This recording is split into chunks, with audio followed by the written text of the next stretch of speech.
Seorang wanita cantik sedang berjalan untuk memasuki kampus tempat ia menempuh pendidikannya. Wanita itu bernama Syifah Claudia, putri tunggal dari Fatimah Cynthia dan Muhammad Andre. Syifah seorang mahasiswi di salah satu kampus negeri di Kota Bayangan. Wanita biasa yang memiliki sifat barbar dan juga ceroboh. Tetapi ia memiliki hati yang begitu lembut dan juga penyayang. Saat Syifah sedang asik berjalan, tiba-tiba ada seseorang yang memanggil namanya dari belakang. "Syifah!" panggil seorang gadis dengan sedikit keras. Lalu Syifah menghentikan langkahnya berbalik arah ke belakang untuk melihat siapa yang memanggil namanya. "Kenapa?" "Gak apa-apa. Pengen manggil aja," kata wanita itu dengan tersenyum manis. Syifah menghembuskan nafasnya. Andai saja yang memanggil namaku saat ini bukan sahabatnya, dipastikan ia sudah mengeluarkan kata-kata mutiaranya. Perempuan di hadapannya saat ini adalah Aliyah Amara, bisa dibilang dia adalah sahabat karib dari seorang Syifah. Kebiasaan banget, kesal Syifah. "Tadi gue lihat lo dari kejauhan, ya udah gue panggil aja. Daripada gue jalan sendirian, terserah lo dah." "Oh ya Aliyah, nanti kalau lo udah selesai kelas kita makan di tempat biasa, yuk. Di warteg depan kampus." "Oke, kita juga udah lama kan gak makan di warteg depan, biasanya kan kita makan di warteg belakang, hehehe." Canda aja Aliyah. Akhirnya setelah berjam-jam mereka melaksanakan kewajiban sebagai seorang mahasiswi, dan sekarang waktunya untuk pulang. Sesuai kesepakatan tadi pagi, Syifah dan Aliyah menuju warteg di depan kampus. Saat sedang berjalan beriringan, tiba-tiba Syifah teringat sesuatu. Ia menghentikan langkahnya untuk mengingat apa yang ketinggalan. "Kenapa, Fah?" tanya Aliyah. "Ya Allah, ponsel gua ketinggalan di kelas kayaknya deh Al," jawab Aliyah. "Kebiasaan banget suka lupa." "Ya udah, cepat ambil sana. Gua tunggu di warteg depan." "Oke." "Gua ambil ponsel gua dulu." Syifah langsung berlari meninggalkan Aliyah menuju kelasnya. Merasa cemas, takut ponselnya hilang. "Semoga aja ponsel gua masih ada," ucapnya dalam hati. Sesampainya di dalam kelas ia langsung menuju mejanya yang ia tempati. Syifah bernafas lega, akhirnya ponselnya ada di mejanya. "Alhamdulillah, masih ada." Syifah berjalan cepat keluar dari kampus dan menuju warteg depan kampus. Saat Syifah sedang berjalan ia mendapat pesan dari Aliyah jika dirinya terlalu lama. Tidak tahu saja Aliyah, kalau dirinya sudah berusaha berjalan secepat mungkin. Saat Syifah akan menyeberang jalan, tiba-tiba dari arah samping seseorang menabrak tubuhnya dengan cukup keras, membuat beberapa buku yang ia bawa berjatuhan ke tanah. "Astaga, siapa yang udah nabrak gua?" ucap Syifah dengan nada kesal, tanpa melihat siapa yang telah menabraknya. "Maaf, Mbak, saya tidak sengaja," kata pria yang telah menabrak Syifah. Reski sedang berbicara dengan Naura lewat telepon. "Bang Reski, di mana? Lama banget sih." Naura udah nungguin dari tadi. "Lia ya, ini abang udah sampai di depan kampus."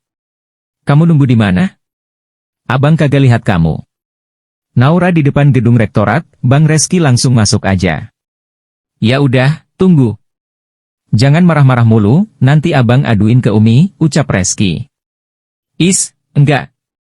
Siapa juga yang marah, Naura cuma kesel aja," cemberutnya. Reski terlalu sibuk mencari gedung rektorat sampai dirinya tidak melihat jalan sekitar. Akibatnya ia tidak sengaja menabrak seorang perempuan yang sedang berjalan berlawanan arah dengannya. "Astagfirullah. Maaf, Mbak. Saya tidak sengaja." Flashback off. Dengan segera Reski membantu membereskan buku milik perempuan yang telah jatuh yang ia tabrak. Juga mendengar gerutuan gadis itu di hadapannya ini. Tapi ia tidak begitu peduli, yang terpenting ia segera membantu perempuan ini dan segera pergi untuk menemui adiknya. Reski mendongak berniat meminta maaf, tapi setelah melihat perempuan di hadapannya, Reski melupakan semuanya. Terpaku melihat gadis yang saat ini berdiri di hadapannya. Dia begitu cantik, dan juga menarik perhatiannya. Baru pertama kali ini ia mengagumi seorang perempuan, bahkan ini pertemuan pertama kalinya bagi mereka. Reski sampai tidak mendengar teriakan Naura di seberang sana. "Mas? Mas nggak apa-apa?" tanya Syifah dengan melambaikan tangannya di depan wajah Reski. Reski seketika tersadar dengan apa yang sudah dipikirkan. Tidak seharusnya ia menatap perempuan yang bukan mahramnya. Astagfirullah, gumamnya. Mas, teleponnya masih nyala loh, kata Syifah dengan sambil menunjuk ponsel yang digenggam Reski. Sontak Reski beralih menatap ponselnya yang mengeluarkan suara teriakan Naura di seberang jalan. Astagfirullah. Maaf, saya. Perkataan Reski terhenti begitu saja saat ia tidak melihat wanita yang ditabraknya tadi. Ia berbalik arah ke belakang, dan benar saja perempuan tadi sudah berjalan jauh dari tempatnya berdiri. Mbak, bukunya ketinggalan, teriak Reski. Syifah tidak mendengar teriakan Reski. Mungkin karena jarak mereka sudah cukup jauh, bahkan Syifah sudah menyeberang jalan. Reski menatap buku yang ada di tangannya dengan senyuman tipis. Bang Reski, teriak Naura. Astagfirullah, Naura, gumam Reski. Lagi-lagi Reski melupakan adiknya di seberang jalan sana. Ia menghembuskan nafasnya lalu mengucapkan istighfar, agar hatinya bisa lebih tenang. Maaf, abang tadi ada sedikit masalah. Sekarang abang ke sana. Setelah mengatakan itu, Reski langsung menutup sambungan teleponnya lalu menuju gedung rektorat yang sudah ditunjukkan oleh adiknya. Dari kejauhan Reski melihat adiknya yang terlihat kesal. Reski terkekeh pelan. Lah yakin sesampainya di sana dirinya pasti akan terkena amukan dari sang adik tercintanya itu. Astagfirullah.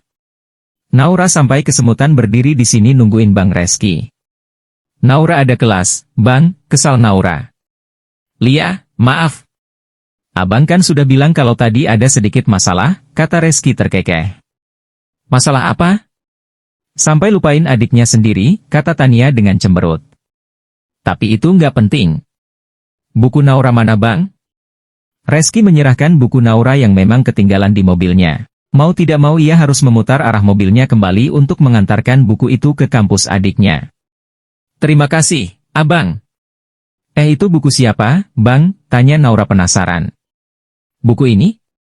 Tadi Abang gak sengaja nabrak seorang perempuan, dan bukunya jatuh dan dia tergesa-gesa pergi. Padahal Abang sudah teriak kalau bukunya ketinggalan, tapi dia tidak mendengarnya. Jadi, untuk sementara Abang simpan dulu.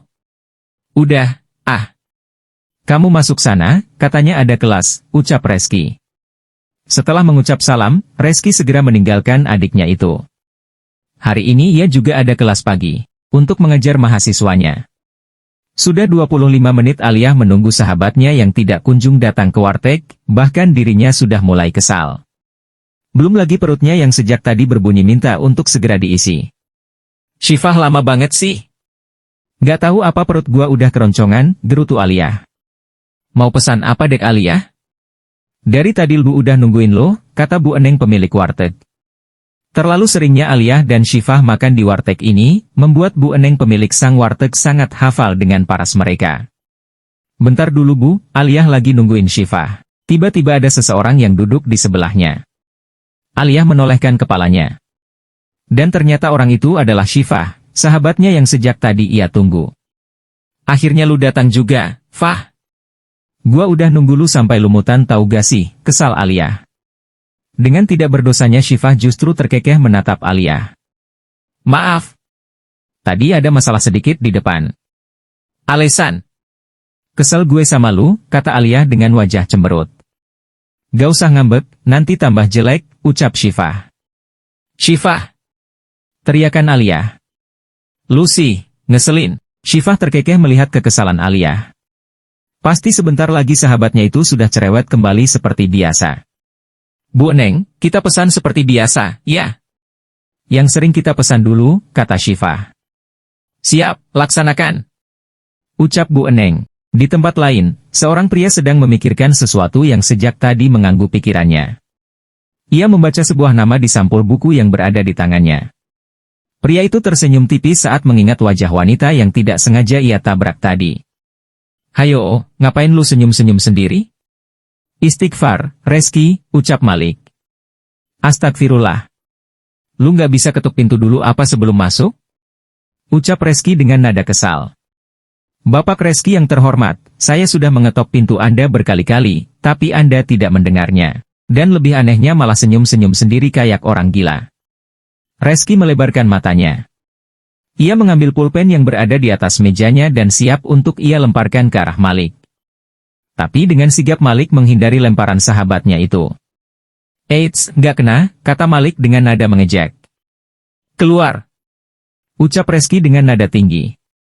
Malik terkekeh lalu dengan santainya ia duduk di hadapan Reski, dan dengan tidak sopannya ia justru memakan makanan milik Reski yang belum sempat ia makan. Maaf. Gua capek banget, pengen di sini.